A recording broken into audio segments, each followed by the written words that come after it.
Hey, boys, what's going on? What's going on? What's happening? What's happening? You guys are happening. That's what's happening.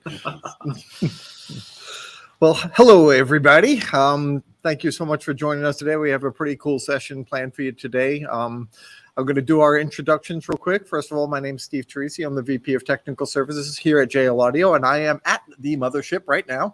We make all the cool stuff right next door. So fun place to be right now. It's kind of warm out, so it's always nice. So let's get the weather check from Kevin up in Pittsburgh, Pennsylvania. Go ahead, Kevin. Tell me what's going on. Well, we're supposed to thaw out a little bit today. I think it was like 40 degrees out today. So that's, but we're back in the 20s tomorrow. So fantastic. Sounds like a beautiful day. I do have to comment on your very nice, fancy background there, Steve. Every so often we break out the cool stuff here. So we're getting ready to shoot some other video stuff. So I figured I'll just use the set. So we're also joined today by Mr. Rob Haynes, joining from Southern California. Please say hello, Rob. Hello, Rob. Way to start off the year, right? It's been a while. Fantastic. Well, we have a very special guest joining us today from Phoenix, Arizona. We have our electroacoustic specialist, Mr. Nick Ames, joining from our little lab area over there. Please say hello, Nick. Hello, Nick. Good man. Catch it on, huh? For those that don't know, Nick Ames is really the man behind the product for Max and the driving force behind Tune 4.0 and everything that goes into that. He's an incredible individual. He's knowledgeable beyond reproach, and I'm thrilled that he's going to be being my hands and actually guiding us all through impulse responses, what they're all about, and what we can do with them when we're tuning cars and things of that nature. So, Nick, are you ready? I'll do my best. Okay, so we have like a real basic keynote. There's really not much to it, so I'm just going to kind of give you an idea of what the lay of the land is going to look like. We're going to take a look at impulse responses. We're going to talk about what they are, how do you get them, what do they show you, like what's contained in an impulse response, and then what can you do with that information. So once you know what they are, you know how to capture them and whatnot, we can have an idea of what's being displayed and then what we can do with that information. And rather than clicking through a boring keynote presentation, we'd rather just use live vehicles. So before we get into the live vehicle, I want to talk about what impulse responses actually are. And when you can go on Wikipedia and get some really weird definitions that don't necessarily make a lot of sense unless you're like really deep involved in this. So I asked Nick what he would say, and I have the quote here in front of me. It's the response of a device under test to an impulse stimulus, which makes sense. It's an impulse response, so that whole thing makes sense. And I love when smart people like Nick use the term device. Most of us are probably thinking that an impulse response for our purposes is measuring like an individual driver in a car, and you'd be right. That would be the device. But impulse responses are beyond just that. There's other things that you could do with them. But I'm going to ask, Nick, if you're okay with this, I'm going to ask that we keep our conversation kind of focused around or heavily focused around our mobile audio tuning environment and things of that nature. And whenever necessary, we can kind of speak about other applications for IRs, if that's okay, Nick. You cool with that? Sure. Yeah. Fantastic. All right. So I think right now maybe it makes sense to Nick, if you could show us using Tune 4 and Max. Let's go ahead and get an IR, and then we can kind of walk through what's being shown in that IR, if you don't mind. Can you do that? Sure. Yeah. So I guess the obvious place to start is the signal routing that leads to the measurement engine that calculates the impulse response. So the impulse response requires two channels of input in order to calculate. You have to have a reference signal. Generally, that's the signal that's being sent out to the system, and then a measure signal coming from the microphone. As long as you route those two things into one of the transfer function engines, which by default TF3 is already set up that way, Right on. So, Nick, if I may jump in real quick on that. Yeah. So what he's describing for us is that what we're going to do to capture impulse response measurements, we're going to have a known signal, a reference signal, and that's going to come right from the signal generated from Tune 4.0. The signal in this case is being sent out of Max into the audio system in the car that's behind Nick. And then the measurement signal is going to be a microphone in the mic array that's placed in the car. And as Nick mentioned, by default, mic number 3, the red mic, is our measurement reference. So what we're going to do is we're going to know when the signal starts from the signal generator, and we're going to be able to capture all time-related information until the time that the signal actually hits the microphone tip on mic 3. Yep, that's correct. Yeah. And a cool thing about the impulse responses is you can, like, for example, this one here is a mid-bass speaker playing full range. There's no high pass or low pass crossover engaged. And there's also no delay. All DSP settings have been disabled. But a real handy thing is you can capture them, and then you can look at another one, and then you can just walk them over in real time and apply delay and line 2 speakers up in time. Excellent. Nick, I'm going to ask you to keep that screen up right now, if you don't mind. A couple of things I want to mention. First of all, would you be able to zoom in a little bit on those IRs? That axis, that'd be great. Like that? Yeah, I think that's pretty good. Could look at it larger. Yeah, Kevin, Rob, you guys think that's pretty visible? I'm kind of jumping between our feed and the Facebook. I think it's visible. Yeah, it looks good on Facebook and StreamYard here. Excellent. So Nick was describing high pass and low pass filters real briefly. In a very general sense, unless Nick wants to correct me on that, the impulse response measurement is driven very heavily by high frequency content. So a lot of times people say that you really can't use impulse response measurements on subwoofers because it doesn't have a lot of high frequency content. It's not entirely true, and I think Nick will be able to demonstrate that for us in a little bit. But by turning off a lot of the high and low pass filtering that's done in your DSP, you can kind of, in my mind, I consider it like a pure IR. You're not filtering anything. You're seeing the original, everything, I guess appropriately, without filters on it. If you put a low pass filter on any one of the IRs, you will eliminate some high frequency content, which may make the impulse response not as easy to look at, so to speak. And I think Nick is going to be able to demonstrate that, which is why I asked him to kind of zoom in a little bit.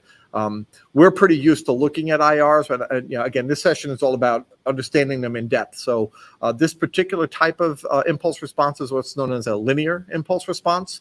And you can tell because you'll see information that kind of goes up and down across typically a line through the center of the screen, and it's done in percentages, which isn't as important as the way the shape is actually showing up. So, Nick, can you kind of guide us through I think of them as the parts of the IR. Can you kind of tell us what we're looking at with these traces? Sure. Yeah. Let's see here. What would be a good way to do this? Well, basically this. Okay, so let's zoom out and look at the entire time record first of all. Perfect. And let's actually hide that capture that I made. I have this speaker pretty quiet right now. I'll turn it up just a little bit and then I'll rescale. Okay. Actually, stop right there for a second. It's fine what you did. You'll notice that when Nick turned the level up, the impulse response got taller. That's a hint. One thing you could tell from an impulse response is level, like how much level is actually there. So when you increase the level, you'll also see the impulse response climb as well. Right. And in fact, maybe that would be a good opportunity to talk about viewing this in the log. And the reason I say that is just because it's relationship to level. And if you look, instead of the linear IR, if you look at the log IR, then it's kind of clear to see that this is the noise floor, right? And you can tell that because, like, if you mute the speaker, see, there's your noise floor, right? Speaker's muted. I unmute the speaker. Now, all of a sudden, I got this acoustic energy that grew up out of this noise floor. But the noise floor is still there, right? But now I've got, in addition to that noise floor, this acoustic energy that grew up out of it. And if you can use the cursors, and you can place one cursor at the noise floor and one at the kind of near the top of that energy, and the delta reading right up here, you can see that signal to noise ratio is a little over 36 dB. Now, if I were to turn this speaker up some more, right now, you're going to need to reset your noise floor cursor. And see, now we're like 42 dB. You know, these are all just approximate. I'm not getting super specific. Right. The overall idea is that when you look at the log, you can measure directly in dB the signal to noise ratio of the measurement. So that's one of the kind of handy things about looking at the log IR. So you see, as I increase the volume, it just gets bigger and bigger. You see that same effect in the linear, obviously, but it doesn't read directly in dB. It reads in percent full scale, like you mentioned a second ago. So sometimes if you want to get an idea of what the signal to noise ratio of your measurement is, it's a good idea to look at it in the log view. That's awesome, do- Nick. Hold on one go second. ahead. I want to try to unpack some of that stuff for the audience that may not know all the cool stuff that you just showed. First off, in the upper left-hand corner of the tune graph, there's an ability to change between lin, log, and something that's known as ETC for IRs. There are 3 different types. And the reason for that is kind of what Nick was describing for us. Each one of them may have an advantage in terms of what you're trying to learn by looking at the data on the screen. Typically, we would start in lin IR or linear IR for various reasons, which Nick will get into in a moment. But we also often will jump over to the log IR for exactly the reasons that Nick just showed, that we can see the noise floor and actually determine how much above the noise floor we are, and you can more clearly see the level of the impulse response. What I like about the log IR as well is you can actually see exactly what I'm trying to describe here, in that at the beginning, as you go from left to right, time is passing. So from left to the center of the screen, there's effectively silence or just noise. And then all of a sudden there's a burst of energy. That is effectively the beginning of the signal hitting the microphone. So that silence and then that burst of energy is the beginning of that impulse response. And I like the log IR to be able to see that very, very clearly. And then in the linear one, we can see polarity, whereas in the log one, we can see noise floor. So those are, again, 2 different ways of looking at similar data. Right. Yeah. You lose the polarity information in the log view. So see, it doesn't matter in the log view what my polarity is. The impulse response looks the same. In the linear view, you do gain polarity information. So yeah. And anyway, so like Steve said, this is the noise floor, basically, and then this is when the energy arrived at the microphone, and then this is the acoustic. Well, the very, very beginning of the impulse response is the speaker itself. You could think of it like that. It's the speaker itself, and in a car, very closely after that is the reflected energy as it decays back down, and over in time, eventually it decays back down to the noise floor again. So what Nick's describing is that initial rise, it could be a fall depending on the polarity, but the initial deviation from the noise floor to the burst of energy, that impulse that'll determine the polarity of the signal, and then all the information that's after that is something that's happening after that initial impulse. So it could be reflection or ringing or resonance of the driver or some other behavior that's in the environment where the mic is. But an absolutely pure impulse response it's just like a triangle. It just goes straight up and straight down with nothing, which is kind of neat. So is there any way you could show that, Nick? Yeah, you can look at that sort of thing. There's different ways actually to measure just like a perfect impulse. But the easiest way is to just use the target generator. And let's pick a target here that's not being used for nothing. So we'll reset that target. So this little spike right here is what you would see if you measured like the output of VXI, let's say, and you put one channel as the reference on the high level inputs of max. One channel of VXI was the reference, the other was the measure, and you turned off all of your DSP settings in both channels, and you did a transfer function between them. This is what you would see. It looks almost exactly like this. There's just a perfectly flat magnitude response, a perfectly flat phase response.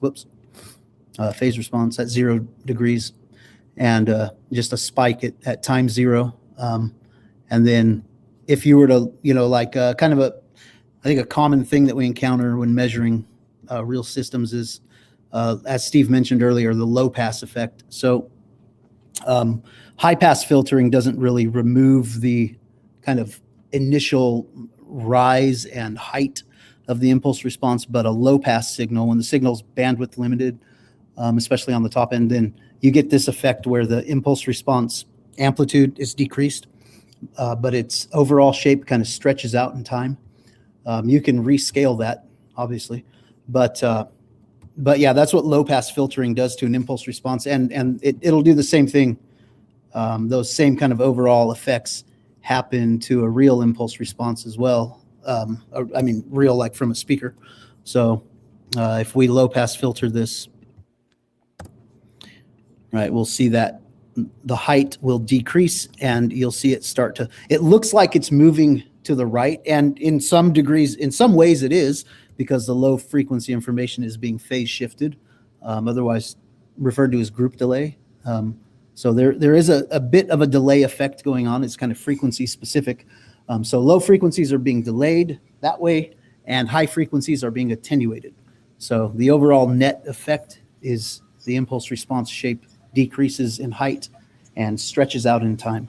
So much that you just shared. Allow me, if I could, just to try to recap some of that stuff. So when you're looking at an impulse response, you are looking at a time-based measurement, and time and phase are directly related. They're kind of one and the same. So when Nick was kind of showing you the magnitude response or the frequency response being flat and the phase response also being flat, the impulse response measurement has all that information as part of that shape. Sometimes you could see things pretty clearly, like when he was applying a low pass filter, you could see the shape and the position of the IR move with that as he applied that filtering, and he described that pretty well. Now, Nick, if you could just indulge me real quick, with the IR the way it is right now, can you add a little bit of delay on that Sure. channel? Yep. So you'll notice that when he does that, you see how it's walking over to the right, because that is showing a later position in time. So where the IR is on the screen gives you an idea of time relationship of this particular one to time zero, or if you were comparing one IR to the other one, where they position themselves next to each other on that graph, and Nick kind of showed that a little while ago, you can see which one is arriving earlier or later. And what we're going to show a little bit later on in our session today is how we can use these impulse response measurements to set our initial delays when tuning an audio system. And just remember, you can't speed things up. You can only delay them. So when we actually go through and look at IRs, we're looking for the latest one so we can delay everything to that late one. Did I get all that right, Nick? Yeah, that's right. Cool. And whenever you're setting your initial delays, if using impulse response, the reason that a lot of times we recommend to disable crossover filters is mainly it's disable low pass filters. That's the important part. And the only reason for that is just because you don't have to rescale as much between drivers. So you have that nice kind of fast rising tall edge to look at. You most certainly can, you can still set timing and view impulse responses, even of low passed signals. They're just, see, they're there. You just have to scale in farther. So, yeah. Right. Keeping As the we height. stated a little bit earlier, impulse responses are heavily driven by high frequency. So applying a low pass filter or using like a big honking subwoofer with a lot of inductance that acts as a low pass filter, that high frequency energy is not there. So the level of it will appear to be lower, as Nick kind of described and showed with the application of the low pass filter. So you can scale it and bring that all up, but you'll also notice that the noise floor also comes up when you scale it. So sometimes it gets a little tricky to see, but it absolutely can be visible on an impulse response graph like the one Nick has here. Right. Okay, so what do we got next? So we talked about that we can see level, frequency, or that IRs contain level, frequency, and time information. And we kind of talked a little bit about the difference between log and linear IR. Nick, I also noticed that when you did the drop-down menu, there was something called ETC IR. I don't really use ETC IR very much. I switch between lin and log. Can you explain what ETC is all about and when someone might use it? Yeah, I don't honestly use ETC very much either, to tell you the truth. Older measurement systems, and when I say older, I mean like quite a bit older, like the old TEF system is the one that comes to mind. It used ETC, it plotted ETC data. So basically, if we look at the linear impulse response and the log, so if we have both of these, one on one graph, one on the other, you can kind of see, if you spend enough time looking at it, you can kind of see how the log is a dB amplitude view of the of the linear. It's just every amplitude value in the linear is plotted on a logarithmic scale. So you lose any negative sign. So everything is just energy over time, because this downward going, this is energy here too, even though it's going in the negative direction, it's still energy. So the log IR shows you energy over time.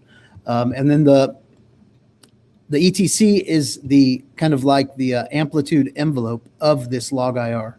So the ETC would be like, it's almost like applying a smoothing factor to the log. Sometimes the ETC looks quite similar to the log, and sometimes it looks quite a bit different.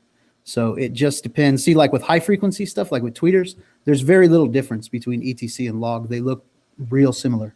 But as you get into more low frequency stuff, they can start to look pretty different. So like here's a subwoofer. I'll low pass filter the subwoofer, and you'll start to see a bigger difference between ETC and log. So perhaps that's where the myth that you can't really use impulse response on low frequency drivers comes from, that maybe it's difficult to see it in some applications. Could that be it? Well, no, I think that, see, here's one of the biggest differences that you'll see between ETC and log is with low pass, like on the subwoofer range. That's when they can visually be kind of different looking from each other. And you can see the ETC kind of has more of an angled rise to it, whereas the log has more of like a straight kind of, it's a little bit easier to use the log, in my opinion. I think the thought that using impulse responses for subwoofers is not something that you can really do. I think that comes mostly from the pro audio world, where measuring a subwoofer from a long distance away in an outdoor environment where there may be wind and other contributing factors like that kind of obscure the acoustic energy from the noise floor. So like we talked about signal to noise earlier, signal to noise with the subwoofer outdoors, especially some distance away, is really poor. And so in that kind of situation, using the impulse response for subwoofers is very difficult. And that's where all of these kind of measurement and analysis tools kind of get their origin, is from the pro sound world. So a lot of the rules and stuff that we hear about come from that realm. But when we move into cars, where the cabin of the vehicle is enclosed and that really works to our benefit, some of these rules don't apply. So Excellent. Cool. Well, thank you for that. So let's switch, if you don't mind, if you could switch one of those graphs to Lin IR. Mm-hmm. All right. So I look at an impulse response like that, and I'm going to try not to look at the lower right-hand corner to see what kind of a driver it is, but that looks like it has quite a bit of high-frequency content in it, and I could tell that because it kind of goes straight up pretty sharp, as opposed to when it was a lower frequency or had less high-frequency content, it was a more gradual rise. This looks pretty sharp, so I'm going to guess this is a high-frequency driver. The reflection, from what I can see, doesn't look too severe, so this could be a really broadband middler, but I think it's a tweeter. Am I right? no, Way wrong. Okay. no, and this is where comparison is very powerful, because so this is a sub that's low passed at 197 hertz. Okay, I rescaled the graph. You scaled on me. I rescaled the graph. Now let's watch this. So we'll capture the sub, we'll mute it, and we'll play a tweeter. Okay. Now, and I hate when it does this. Let me recolor the capture. It made the capture the same color as my live. Okay, that helps. So we'll recolor the capture, and then we'll play the live. Okay, so now if we look at the comparison, whoops, sorry about that. Look at a comparison between these two. Let me actually capture this live one so that we can just look at them both. And I'll turn off my live measurement, and we'll just, okay, there you go. So the green That is makes the one more that, sense. yeah, that we were looking at a minute ago, and the orange, that's a tweeter, right? So if Gotcha. I hide the orange, if I hide the tweeter, and I rescale this, right, it has this, it looks like it has a really sharp rise. Right. And that kind of gets back to the fact that, you know what, you actually can measure impulse response of subwoofers. In cars, it's no problem whatsoever. But yeah, as soon as we overlay that tweeter on there, now all of a sudden you can see that, okay, those two things aren't the same at all. The tweeter rises way faster and has a much higher amplitude in the linear. You can see the amplitude difference down here in the log isn't nearly visually as big, right? There's not as big of a visual difference between these two as there is up here in the linear. Right. That's excellent, Nick. And I'm glad I was wrong because it was a great opportunity to show. And I love that graph on the top that shows the overlay of a high frequency versus low frequency. And when you do the comparison, which is the right thing to do, when you do the comparison, it's very clear that I was wrong. But on the bottom, I think that's really awesome that the energy content is quite comparable in those two IRs on the bottom for the log IR. And you could also see that they're pretty closely aligned. It looks like the sub's lagging a little bit. Is that correct? They are. Yeah. The sub is behind in time, is behind the tweeter. Yeah. There's no delays or anything applied in this DSP. So if I was actually tuning this system, obviously, the tweeter would be delayed in time. I would add delay to the tweeter channel so that it arrived back there where the sub does. That's an excellent point. And always, anytime you're doing time-based things, I think it's helpful to do comparisons. So, Nick, I'm gonna ask if you could do me a favor. I'm gonna ask if you could pull up the right tweeter in this car. Sure. And then what I want to do is I want to look at the impulse response of the right tweeter, and then we'll capture it. And then I want to, and we have no delays applied yet, right? Correct. No delays. Okay. Let me make sure because we were playing with one of them here. Let me turn that one. Okay. No delays. All right. So that's the right tweeter on the top, right? Well, Yes, it both is. right now. Yeah. This car isn't wired according to our rules. Shame on you, Nick. I know. Someday I'll redo that. And don't tell Manville. Yeah. Sometimes our flexibility gets the better of us, right? Yeah. Okay. So that's the right tweeter that's captured. It's live. I haven't captured it yet. Okay. Want to capture? Yeah, capture whenever. What you're doing now is what I was going to ask you to do next. Zooming in on the beginning of the IR, which can be done at any point. When you do the capture, it's going to capture all the data, so you can zoom it at any point. So if we can zoom in kind of tight on the beginning of the IR, maybe a little tighter. Yeah, that should do the trick. Yeah. So if we capture that, now if we notice, where's our time zero? Are we too far in? We're way over here. I haven't set a reference delay. Okay. Yeah, I don't want a reference delay. So the time zero is off to the right, right? Yeah. Okay. So we captured the trace and it's on the screen now. That's the yellow one that's captured, right? Mm-hmm. Yep. Okay. So now let's mute that tweeter and let's unmute the left tweeter now. Yep. So he's Okay. starting over there to the left. Which, think about what Nick is showing us with these impulse responses. This is a car in the US, so it's on the driver's side. So the passenger side one is further away. So it's arriving later, further to the right. The left tweeter is closer to the microphone, so it's arriving earlier. And you can see that when you do the comparison of the IRs. The left tweeter is actually off to the left of the screen. And if we use our arrow key to move the graph over, you could see the beginning of the left tweeter compared to the beginning of the right tweeter. And since the left tweeter is a live measurement, Nick can actually go in and add delay and effectively walk that impulse response over so that it lines up with the other IR. And he's doing that now, and you can actually see it real time moving over so the two of them will line up. And now when you're setting your initial delays, this is actually what we're looking to do. We want all the signals to start arriving at the listening location at the same time. Now, if you don't have visibility to time-based measurements like what Nick has right here, you could use a tape measure and get kind of close. And that closeness can do some good things for you. But if you have the ability, like you have right here, to line them up precisely, you get better results. And the whole system can be aligned much better when you could get detailed information from an impulse response. So that looks like they're almost overlaying, Nick. Am I right on that? Yeah. Yep. Okay. Yeah. I just have to say, watching the live measurement walk across the screen is just, it still blows me away to see. It is so cool.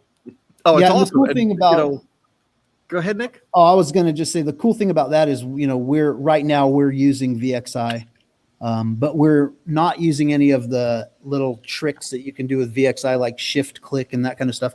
We're just manually increasing this delay value, right? So this could be any DSP. If you have a max, in tune measurement system, this could be any manufacturer, doesn't matter. Correct. The Yep. same effect, you can look at time and adjust it and that kind of thing. And the nice thing is that you have the microphone sitting in the car already. So not only are you going to be more precise with setting your delays, but you're probably also going to be a little bit faster, even if you're just walking them through manually. By the time somebody walks over to the toolbox and gets the measuring tape out and comes back, your delays are already set. Right. It's fast. Exactly. Yeah. So Nick mentioned a couple of things. I'll just jump on pretty quick. So he mentioned some keyboard shortcuts when working with the Tune software. Those keyboard shortcuts are very effective, especially when working with the VXI amplifiers and MVI amplifiers. There's also a number of what we call micro automations built into the software that can make some of this stuff a little bit easier. But I want to reserve all that stuff because, what Nick and I really wanted to share with you is just the raw, deep technical part of what IRs are all about and how to analyze them and look at them, so that when you do use a micro automation or a full automation, you can actually determine if the algorithm or the math behind all the automation process actually got it right. If you don't know what you're looking at, you have no idea if it worked or not. So we'd much rather kind of share this deeper information to give better insight into the data that'll be presented to you. So even if you don't use the automations, you can still do a really good job tuning a system using Max. All right. So, Nick, the other thing you mentioned a few moments ago was that we had not set a reference delay. What do you mean by reference delay? What is a reference delay? Well, what I meant by that was this measurement engine that I kind of pointed out earlier, this one, that's computing this data that we're looking at. Because the microphone, the signal coming in at the microphone took a longer path through both the electrical latency of the DSP and the time of flight of the acoustic energy through air from the speaker to the mic. So that this signal coming in here took a longer path than this internal loopback, than this reference did, right?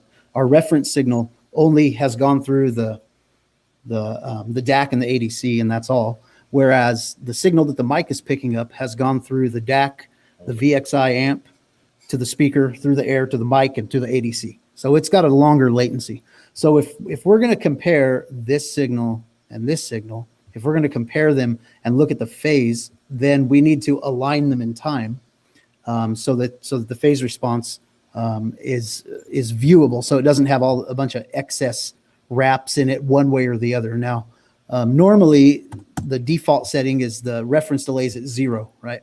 So again, the word reference here in this context, reference, refers to the reference signal, So if we look here, we follow this little dotted line. This comes into the reference input of our transfer function engine.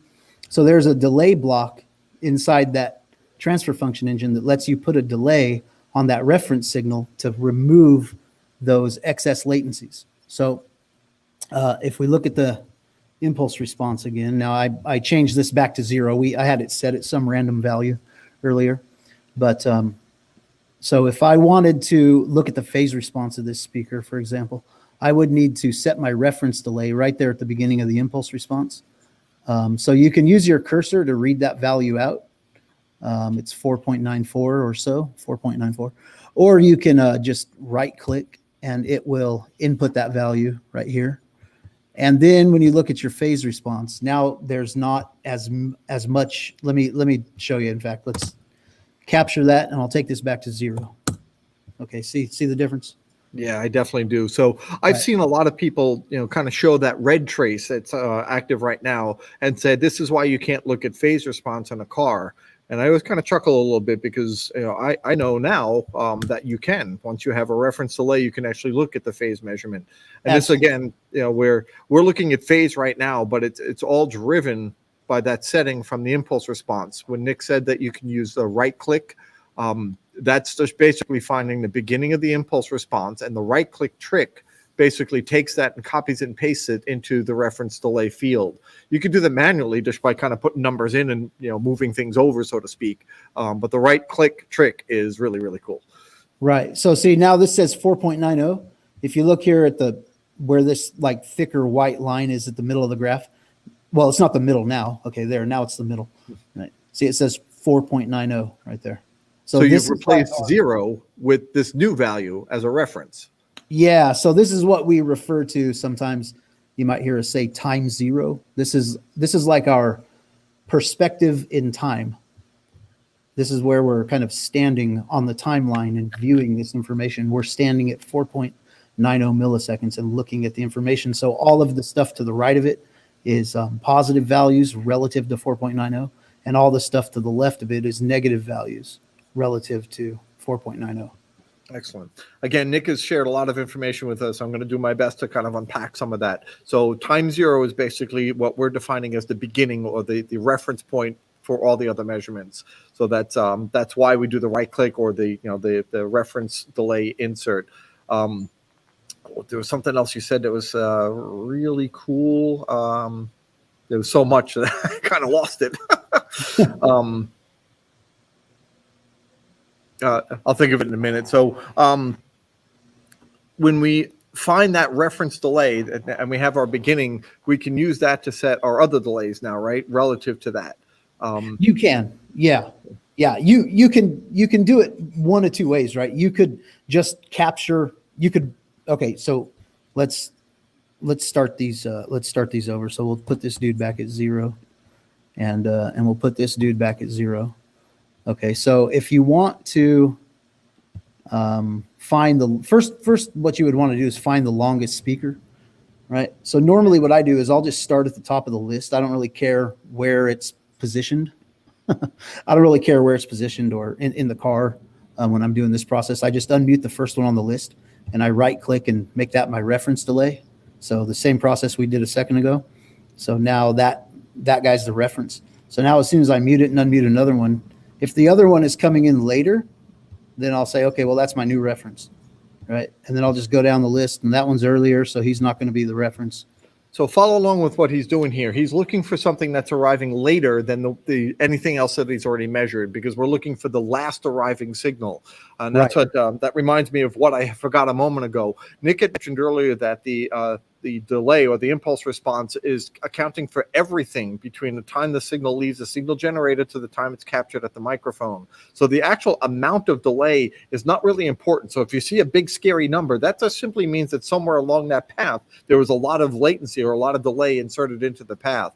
Your tape measure won't pick that up, but the impulse response will. So this tends to be a bit more accurate because it captures not only the electrical signal that goes through your audio system, but also the time of flight from the speaker to the microphone tip. The tape measure method will get from the speaker, approximately from the speaker to approximately the microphone tip. So this can be more accurate, and it does account for all of that stuff.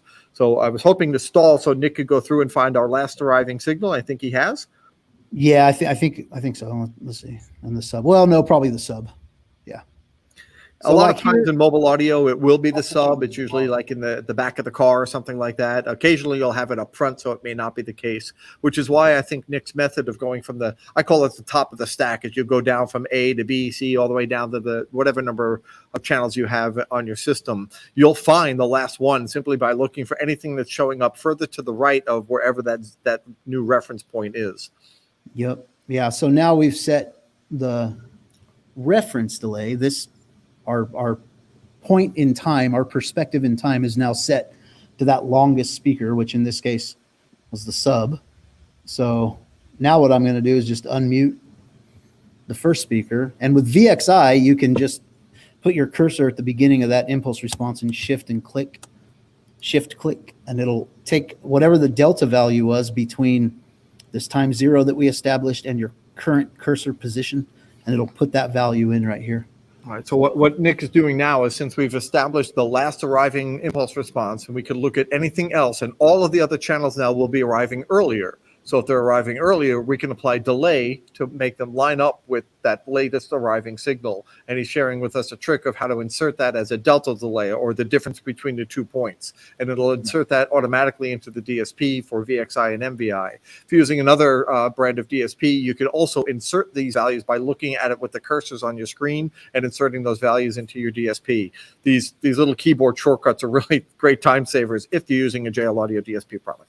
Right. Yeah. Like, see, if you look at the cursor readout where it says diff up at the top, negative. Right. So what Nick's referring to, there's a rectangular box at the top center of the screen that'll show, by default, it'll show wherever your cursor crosshairs are. Like right now, the color of the trace is red. So wherever the red crosshairs are, it'll give information in that screen.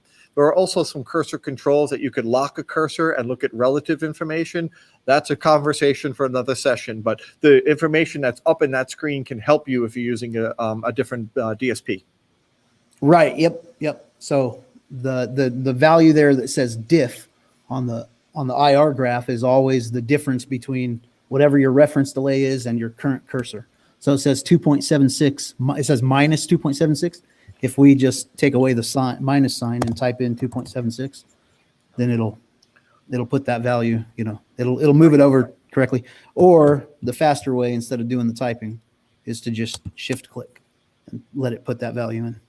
Boom! Look at that. Go to the next speaker, and you don't even have to wait for it to fully unmute. Just shift click, mute it, go to the next one.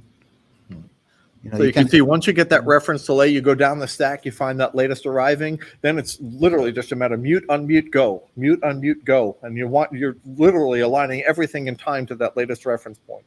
Yep. Yeah. So now they're all arriving in time at pretty much the same time. And so from this point, you can apply low pass filters, high pass filters, and then switch over to phase and align the crossovers. Make sure that they're fully aligned, that kind of thing. Right. And you'll have meaningful data. It's not just going to be garbled information. So when you set the reference delay, you can look at phase and make some sense of it. When you set all the additional delays, you can actually look at traces compared to each other. So left tweeter versus right tweeter, left mid bass versus right mid bass drivers compared to subwoofer drivers once you go through and line things up. And that allows you to line everything up in phase. And as you probably know or should know, when things line up in phase, that means that the signals will be additive or they will sum together very strongly. We call it summation. I don't think we call it that. I think it's called that. But the summation of two signals that are aligned in time will add together. If they're aligned out of time, you'll get a cancellation. The easiest way of showing this would be like a polarity inversion, which is it's related to phase, but it's not phase. But you probably know that if you have two woofers and one's out of polarity from the other, you wind up with a cancellation because they're out of sync in terms of the time domain. Well, the phase alignment is frequency specific timing information is effectively what it is. So if they're not lined up in time, you can get some cancellations. Now, it's not usually as pronounced as a polarity inversion, but you can wind up losing a few dB here and a few dB there, which can make or break a system in terms of how well the sub couples to the mid bass or how well the mid bass drivers couple together. And it does extend all the way up into higher frequencies in terms of this summation. And I think Nick has some examples of this. I do, of sub to mid bass. Yeah. I do. Yeah, that's on the other car, which I believe is still plugged in. We could switch over to that car. You have something else you want to show here? Well, let's just see. Maybe this one might actually work too, to show that same kind of thing. Let's see here. So on the bottom, that's magnitude, right? Yep. Yeah, that's on the bottom graph. That's the frequency response or the magnitude response of this particular subwoofer, and on the top is the phase trace. And we have a nice clean phase trace because of the impulse responses that we set. Right. All right. So if this dude was high pass filtered, and we'll set his crossover similar. Okay, and then we'll put a low pass on it as well.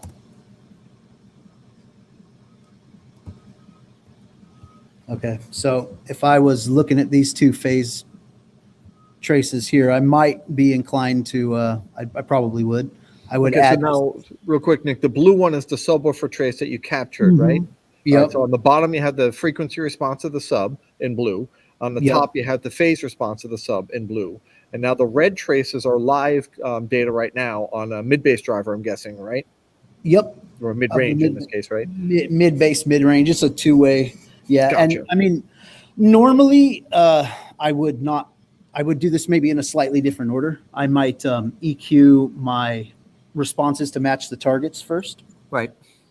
But the trick to reading phase, it's really quite simple. So I'll show you what, if you know this one thing about phase, you know more about reading phase than really you need to know. So I'll show you. You recolor this. Really, the only thing that you really need to know is that The steeper the slope, the later the arrival. That's about it. So if I add delay to this sub, watch, the red trace is the live trace up here. In fact, let me bring it to the front so it's a little bit thicker. There you go. Okay, that helps. So if I add delay to that sub, you'll see the trace starts to get steeper. Hopefully everyone can see that the red trace, the live trace, is moving. It starts in the upper left-hand corner, so to speak, and it goes down to the right. But as he applies a steeper slope, it'll get a steeper angle on that phase. So the point where it crosses off the bottom of the screen will start walking its way to the left more. So it's getting later and later in time. Right. Yeah. That's exactly right. So if I take look at the red trace right here, and if the goal is to make the subwoofer an extension of the mid bass, then what I need to do is I need to make the subwoofer's time behavior act as though it's just the same as the mid bass down here on this low end. So I would want it such that when I unmute the sub and mid bass together, the position of the phase does not shift. It just stays. So it's just like the mid bass all of a sudden grew a bunch of low frequency, right? So by definition, we're aligning the phase. We're making sure that they are lined up in phase. Literally, the lines of phase will be on top of each other. Yeah, exactly. Yeah. And so like I had this at 0 earlier, so I could look at now there's other things that can change the steepness of this angle, but if my subwoofer, if its frequency response was the way I wanted it, and my mid bass's frequency response was the way I wanted it, then I look at the comparative phase between the mid bass and sub, and I see that the mid bass is the kind of lighter colored trace up here, not the red one, but the other one. This one, it's coming in at a slightly more shallow angle, and I can see the subs trace doesn't overlay it exactly, right? And so I know that in order to make it overlay, if I add delay, it'll make that sub trace angle down more steeply. And once I get them angled down at an equivalent angle, then now what happens is the subwoofer's timing is an extension of the mid bass's timing. Right. So the two things will blend as seamlessly as is possible to make them blend with that particular magnitude response scenario. Right. So there's with any given magnitude response or RTA response, there's only one alignment that's optimal, basically is what it comes down to. That's fantastic. Something that Nick has shared with us that may have gone under the radar is he was altering the time of the sub, even though the sub was our latest arriving. So once you get everything lined up, that's just your initial starting point.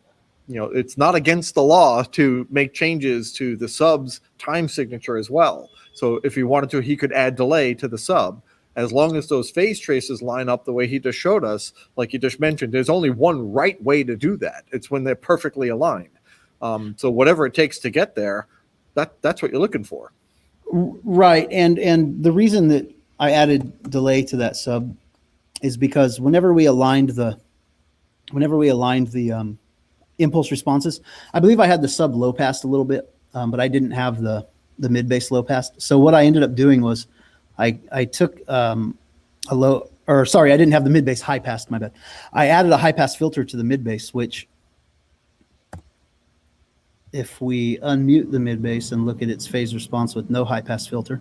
Okay, so the red is the mid bass's response with no high pass filter, and this lighter colored trace here, this one is with the high pass filter. So you can see that when I added the high pass filter to that dude, right, it increased the angle. It made the angle steeper because it added group delay at low frequency. So it added phase shift. The filter itself adds phase shift. So now what I did was effectively delayed the low frequency information at the low end of this response. So now whenever I look at the sub was aligned using impulse response before I added that filter, which caused delay. So now when I look at the sub, in order for me to line those two things up again, I need to compensate now for the high pass filter that I placed on the mid bass or on the 6.5 inch speaker. I need to compensate for that. And there's two ways you can compensate for that. You could add delay, or if you're uncomfortable with that idea and what you want to do is say, well, I want to compensate for the phase shift that was added by the high pass filter on the 6.5, then you can also just add phase shift in the form of phase shift, right, using a all pass filter, and it too will steepen the slope. See, so you can add steepness to the slope of the phase one of two ways. You can do it with all pass, or you can do it with delay. Straight up And delay. in the case of a subwoofer, since it's a low pass, system, if we start our all pass filter at a very high frequency, like 20K, right, and then just slowly walk it down in frequency, it'll kind of have the same effect as when we increase the delay, right? Because now as the all pass filter gets closer to the pass band of the sub, the phase shift from the all pass will start to delay the subwoofer's time. Start having an effect, right? Yeah. So there you go. So you can achieve that alignment one of two ways.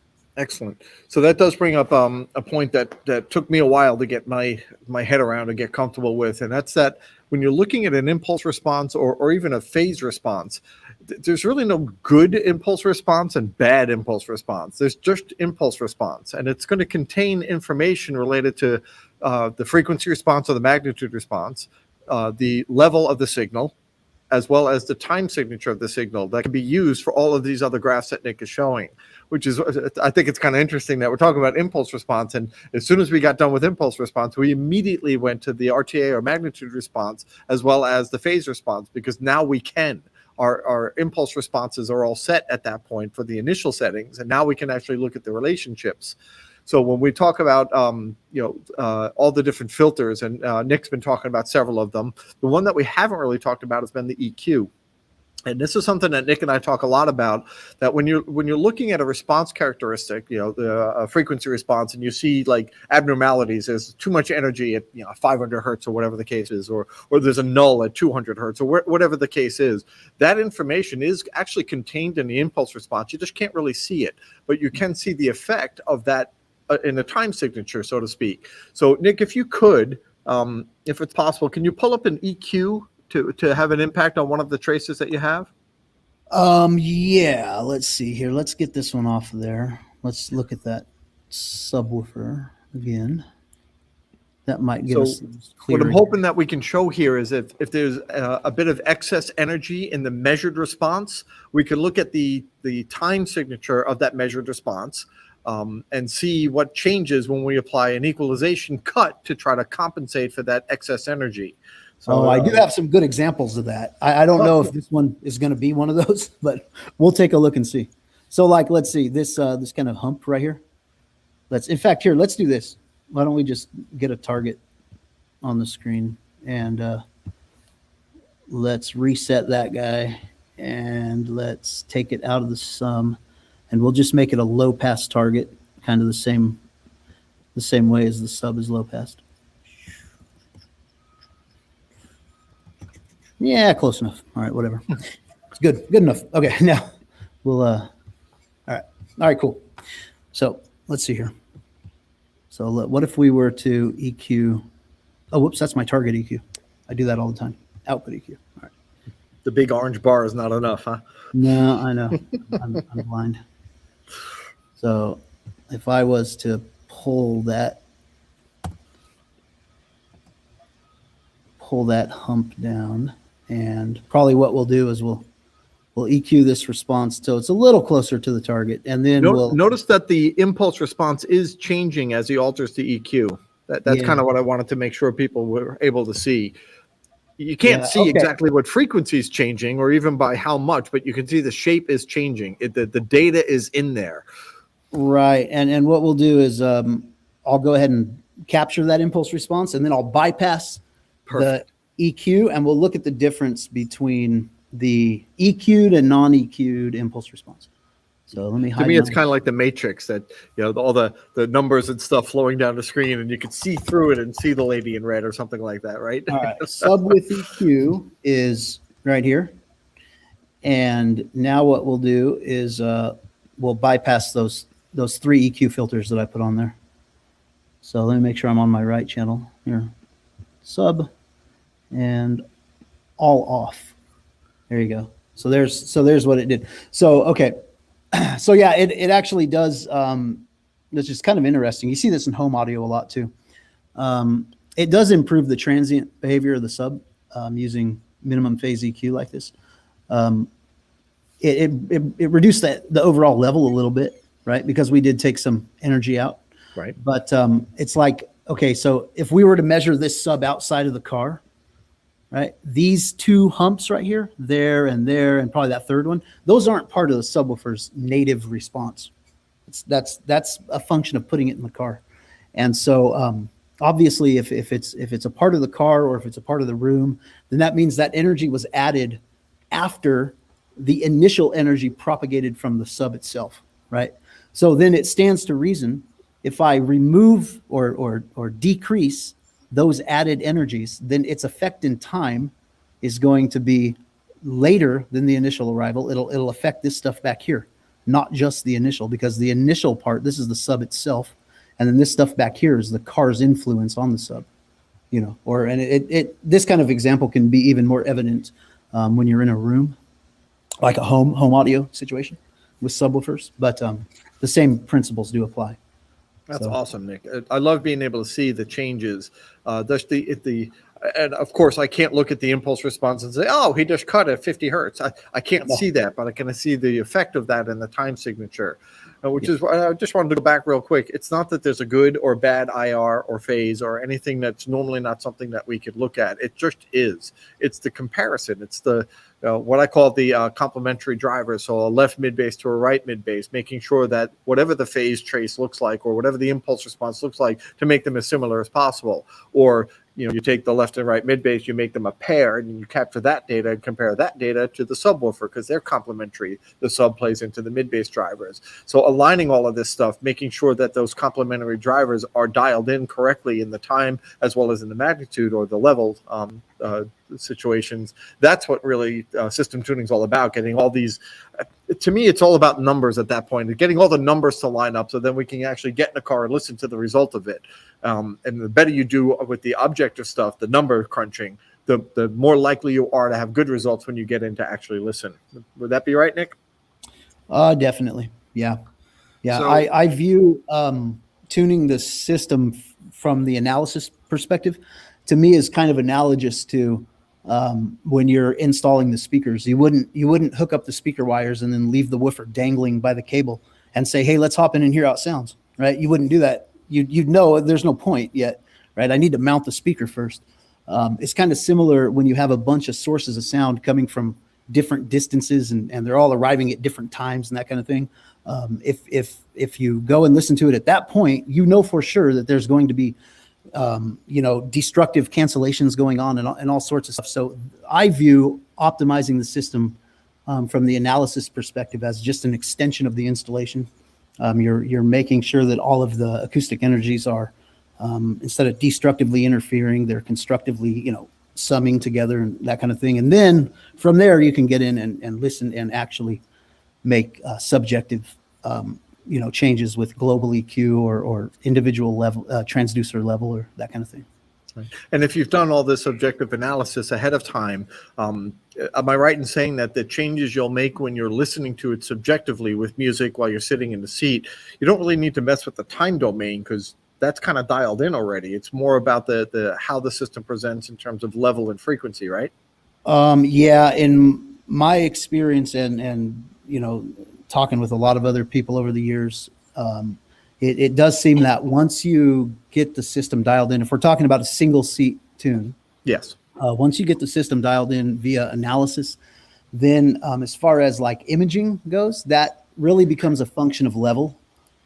You can shift the image left or right very easily by increasing or decreasing the relative level of left side speakers compared to right side speakers, whether that be just tweeter, or if in the case of a three-way, tweeter mid-range, or maybe even the entire left side tweeter mid-range mid-bass. But whatever that balance is, you can shift that image very easily and real pronounced by just adjusting level. I know that there's a lot of guys that tune by ear who do attempt to move image placement around via delay, but it does seem to me that once they learn how to optimize delays via analysis, then I think it's kind of like shifting the image around using delay. What they were doing was getting to the point that they would have got to already had they just aligned it. Right. If they didn't do the detailed analysis of impulse and phase, right, then Right. when they're doing that that subjective analysis and they're moving the stage, they're getting closer to where it would have been had they done that initially. That's correct. That does seem to be the case. Yeah. Excellent. Nick, this has been great. I think there's a couple of questions that Rob and Kevin may have from the chat. Rob, did you mention you had something? Yeah, there's Yeah, actually two, right? Yeah, so we I think one we answered, but one since we were just speaking about the phase relationship between the subwoofer and the mid bass drivers. Mhm. Adam Daniels was asking, he asked, would it not mate the mid bass to the sub better? I'm assuming that means the phase interaction. Would that improve if you raise the high pass on the mid bass? Okay. Well, let's see. I'm trying to go back to where we were. Yeah. So if I remember right, yeah. Nick, as you try to get back to there, that was when we were kind of messing around with adding delay or changing the slope of the subwoofer. I think that's when Adam asked that question. So there's a couple things of note here. Well, first of all, okay, so let's see. If I take that subwoofer, let's probably capture a new subwoofer response. Because I think what I'm going to want to do to get back to where he was maybe referring to was before I put any additional grip delay on the sub. So like that. Whoops. What did I just do? I did something great. What did I do? Okay. Okay, so there's our new sub. And was it this mid bass I was playing with? Yeah. Okay. And he was saying, I think from here, yes, if you were to raise the high pass filter frequency, then you would, that also will cause the phase responses to overlay. Now, Correct. but however, there is a caveat to that. Obviously, there's a couple things. One, you're raising the high pass frequency of the mid bass. The other thing is that really I'm not doing a very good job of explaining this because when investigating the acoustic crossover of two speakers, really you should kind of have them more close in level than I have them here. So there's a couple things you could do. You could just decrease the level of the sub, right? Let's see. So I would look at this. I'm not sure. Actually, what I should have done was captured my mid bass first. To get So what Nick is struggling with is we didn't really follow the normal procedure for properly tuning. We were just kind of showing some examples. If we were to do this, we would follow, Kevin, Rob, and I, we've been working on an outline of exactly the steps necessary to tune and setting the initial impulse responses, find your reference delay, apply your delta delays is the first part. From there, we would do equalization, match to target, and level. And then from there, then we go into the phase analysis. We just kind of jumped right into the phase analysis right after the IRs. So we did skip a pretty important step. Right. Yeah. So the general idea here is that I would use, I would compare these speakers that are going to share a spectral crossover like this.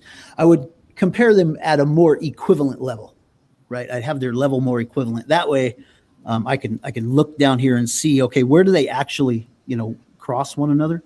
And then that way, whenever I capture one and capture the other, and then play them both at the same time, I can see how well they are interacting with each other, right? And in the case of this mid and mid bass, right here, you see we've got this null effect here that's happening when I unmute them both at the same time, and so that's obviously the subwoofer is actually reducing energy from the mid bass because of this relative phase.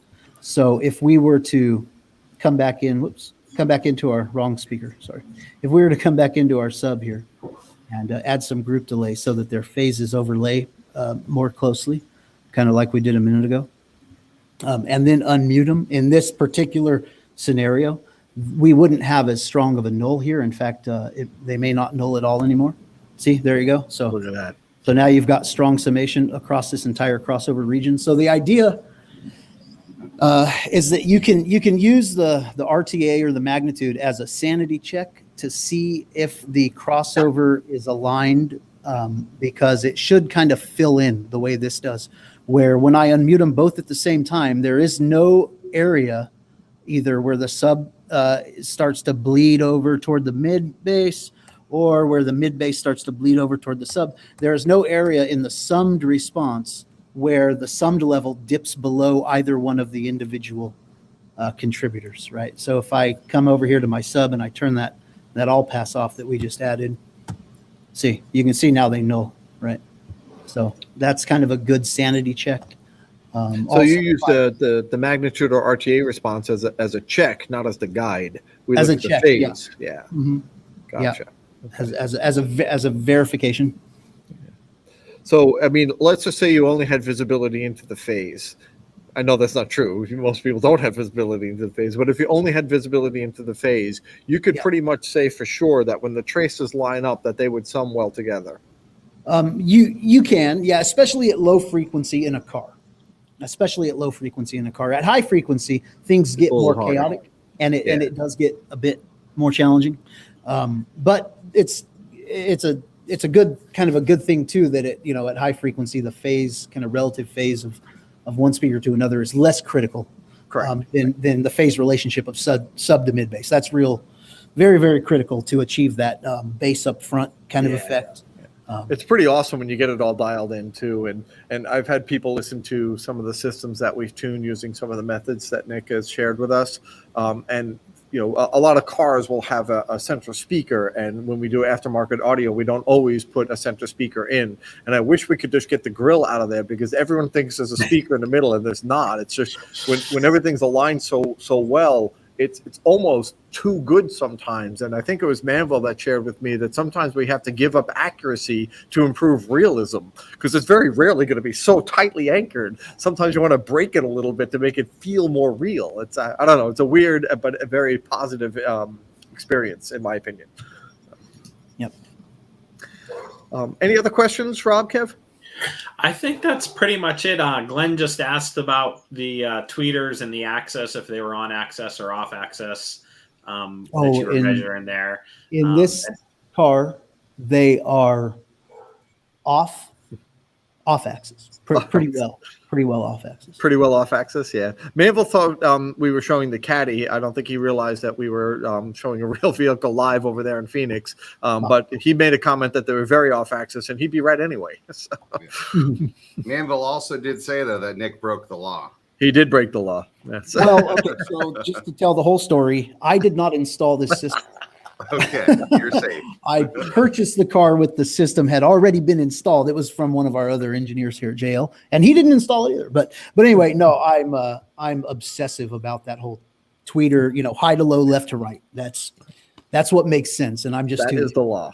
Go change it. So one other question that came in early on, and I'm pretty sure this was covered, but just for clarity, Adam at the start was asking, how does adding a high-pass filter affect the impulse response, as that does add delay, depending on the order of the crossover? And I pretty much, since we're setting initial delays, adding that high-pass filter later on, that's where the importance of looking at the final phase relationship and making adjustments as needed to the complementary drivers comes into play, correct?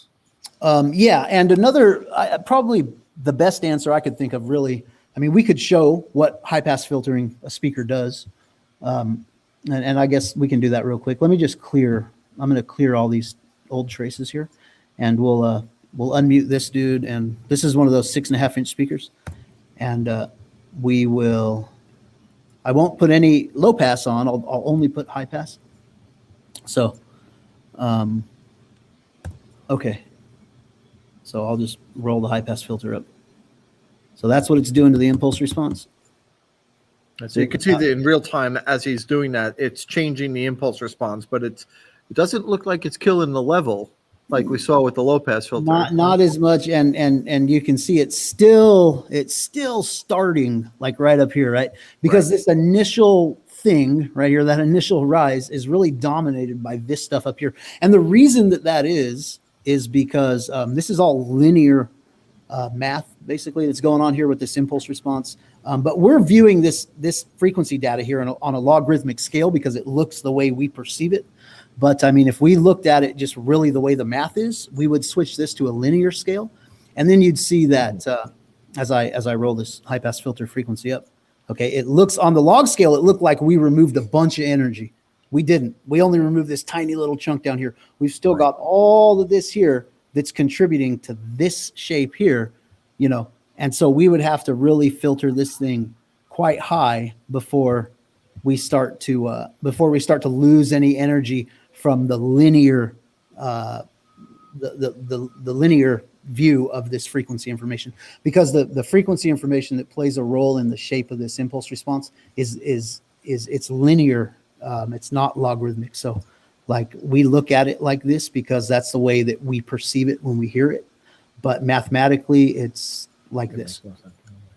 So that actually brings up another interesting thing, and we sort of touched on it at the beginning of our session when we talked about the difference between lin-IR, log-IR, we touched on ETC. The reason these things are included in the software is because sometimes you may need them. So there is not one setting that makes sense every single time. So changing of the frequency response scale from linear to logarithmic and what have you, that's there for exactly these reasons that Nick is sharing. By default, we have set settings that make the most sense for the most common applications, but it's not always going to be that way, which is why we give you the ability to change it. Yeah. And, Rob, the other thing I was going to say about the question regarding what happens to an impulse response when you high pass filter it, that's the beauty of the target generator. So all of those kinds of questions can be investigated using the target, using our targets. So you can do that. You can just come to a target and high pass filter it and look at what it does, and whatever it does. So to that cool. target Sorry. response, that's the same thing that it's doing to a speaker response, right? It's the same thing. Like it does. Okay, so like if especially the low pass one is the one where it's really Quite obvious, visually yeah. evident, right? So this thing that you see it's doing to the target response, making it shorter and stretching it out in time, that's the same thing it does to the speaker response too. So if you want to like kind of learn about how these filters affect the speakers and stuff, you can use the target gen to investigate that kind of stuff. One I'll other share with question- you. Oh, go ahead, Rob. One other question that came in. If you have just one mic in tune, can you use the RTA mode to look at summing and get close to right? Yep. Yeah, you can. Yeah. And that's earlier when we were showing the subwoofer and the 6.5 and then playing together and looking at that crossover region. That's the same thing you would do with the RTA.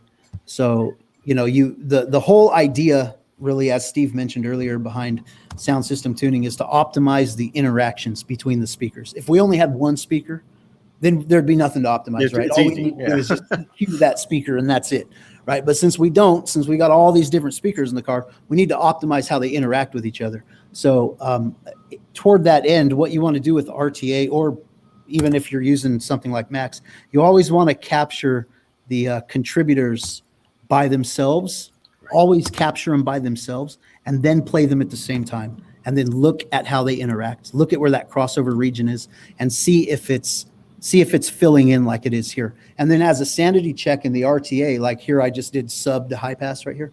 I could come down here to my sub response and I could invert it from its current state, okay, and see how now I have a null right here.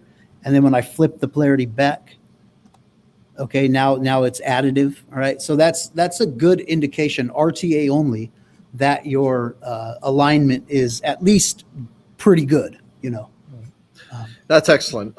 My worry with only looking at the frequency domain using an RTA, if it is a time domain issue, you're sort of shooting in the dark. You can make some pretty good guesses. And, our dialogue today, we had some questions regarding the changes that were made. And you saw that there were several approaches in terms of time manipulation, change the high pass filter, change the low pass filter, use an all pass filter, or add delay. All of these things would contribute to that summation. How would you know which one to use if you didn't have that visibility? You'd kind of be in the dark a little bit. So I think time-based measurements can get you there faster, closer, and with a higher degree of accuracy. But yes, if you only have one microphone, you would use the RTA and look at the summation exactly the way Nick just described for us. Yes. Yep. Cool. This is good All stuff. we really had on questions. Okay, so excellent. Might have scared everybody off, Steve. No, no, I don't. Actually, I think quite the contrary. People seem really excited that we're doing higher level conversations regarding measurements and things of that nature. Seeing that kind of feedback, we definitely will be doing more of this. So I was excited to get Nick involved in this, and if he'll indulge us, I would like to continue to bring him in for some of these conversations. As you could tell, he's quite good at all this stuff, and he's very knowledgeable and can answer almost any question. I don't think there was anything else that I needed to kind of chime in on. Nope, I think we're good. So, first of all, thank you, Nick. That was fantastic. And having the vehicles there to do live measurements like that was, I think, the most powerful way to show something like this, especially with impulse responses. And I really appreciate the way you went through and kind of showed all the traces moving in real time. And I think that helps us understand things a lot better. Kevin and Rob, thank you again, as always, for the production stuff that you guys do and the thankless job that it normally is. And finally, and most importantly, thank everyone for watching and contributing to our training sessions. And keep watching. We got more stuff coming up. As you can tell, Tune 4 and Max have a lot of things going on, and it's impossible to get into one session. So what our approach is going to be is kind of a higher level thing. The last session that we did, we tuned a car in real time and went through it fairly quickly. And then what we'll do is we'll go through each one of those steps that were used and kind of get a little bit more information, starting off with impulse responses, and we'll start going through the rest of the tuning process step by step as we go forward. So thank everyone for watching, and we'll catch you next time. See you. Thanks, everybody. Thanks.